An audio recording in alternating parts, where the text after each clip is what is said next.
Hey, what's up, lightboltjoe here. Today we are going to discuss book 39 in R.L. Stein's Goosebumps original series, How I Got My Shrunken Head. Came out January of 96, 119 pages long, January 96, yes. So we have, this is an iconic cover. We've seen the shrunken head, this green shrunken head, with the stitched lips in many a merchandise, right? So I don't remember the story. I don't remember the TV show episode because it was a two-part episode. I have a lot of concerns with this book. Um, Overall, it's a good jungle adventure book, right? Main character Mark has a younger sister Jessica, and his aunt Benna is a scientist. She's in Balladora, this island in the Southeast Asia or something like that, right? And so she sends a co-worker scientist of hers, Carolyn, to fetch Mark to bring him to Balladora after giving him the shrunken head as a token of, hey, this is a souvenir from the island. And, then he gets there and it's revealed that he has jungle magic. And then Carolyn, another scientist, and the scientist's daughter are forcing him to find Benna, his aunt. That way they could get the jungle magic for themselves because only she knows the secret. And how does Mark have it? And how was it discovered in the caves? So then Mark and the shrunken head go on an adventure to find Aunt Benna on this island. They fight off a tiger, they're in quicksands, an earthquake happens, they fall in a pit, there's vines, things, right? So it's a good adventure story, finding Benna, revealing the plot points that the doctor and company are going to try to shrink their heads unless they give them the answers to the jungle magic, and then Mark uses the jungle magic against them, shrinks them down, they go on their merry way. Benna brings him back home, and then the head starts to talk to him before he goes to school for a show and tell, right? That's that. So it's a good adventure aspect. Mark has some magic words that he says, Kali-a, where the jungle magic, works with him. But, a couple things. Ballador, and I had to look this up, is not an island, but it's like a city in Sri Lanka, I believe, which is like a giant island off the southeastern tip of India.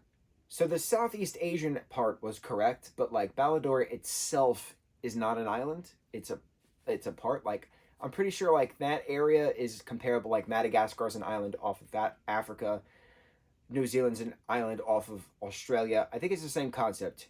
Geology wise, I don't know the term. But that's not my biggest issue. My biggest issue is this is like a weird celebration of genocide, in the sense of there's a pile of shrunken heads on the island that's referenced numerous times, and that this island was inhabited by these natives called the Oleo or something like that. And then these scientists are there to discover the jungle magic, to study, how heads were shrunk, and like how the island could be resourced for minerals, but it should also be preserved. So what scientist gets their way, kind of a thing. That's where the battle comes from.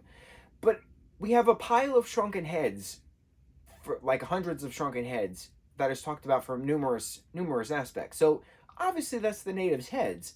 But who shrunk the last head? Was it the scientists there researching the way of the people? Also, why is Mark using this as a prop?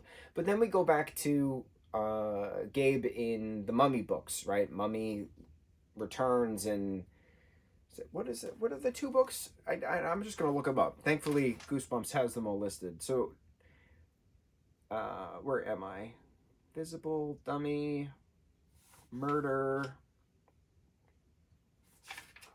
Oh, I don't have all of them. I keep forgetting the more books you read, the less it's listed. Oh, there we go. Curse of the Mummy's Tomb and then Return of the Mummy, right? So, Gabe has the mummy's hand as his good luck charm or something like that for a bit of things. And it's like odd because it's a human body part, right? Technically, it's an artifact at this point because it's the remains of somebody who lived hundreds of thousands of years ago, or thousands of years ago. In this particular case, they're referencing that the head is hundreds of years old. The mummy's hand in the mummy books is thousands of years old. But still, it's weird that you have a 12-year-old running around with the body part of something, using it for whatever magical purposes. I find it strange. And then especially with this, where you have the head of somebody, and you're using the head of somebody, which is shrunken, and it could fit easily in his shirt pocket, as it's explained numerous times. But, like, what happened to all these natives on this island that is just now has a pile of hundreds of shrunken heads? Really creepy. It's very creepy in the, am I supposed to like this book because of the spooky factor of, oh, the shrunken head has magic? But it's just weird carrying around somebody's head that was attached to somebody and using it in your magic. I don't know, man. It was just, it creeped me out. Not in a good creep, but in a bad creep. Like, this is not something we should be celebrating or talking about. It's just weird. I just find it weird. Um, yeah. So that's that. I couldn't get into this book like in its entirety. Normally I've been reading these things like very quickly, but this took me a little bit just because it's creepy. It's disturbing. Celebration of a severed head and carrying it around, using it as your magical power. I don't know. It was weird. So, book 39 in our All Science Goosebumps original series, How I Got My Shrunken Head. The next book is Night of the Living Dummy 3. So thankfully we have Slappy back and he's doing his stuff. Right? Night of the Living Dummy 3? Night of the Living Dummy 3. So, yeah, we'll see what happens next. On to the next review. Mahalo.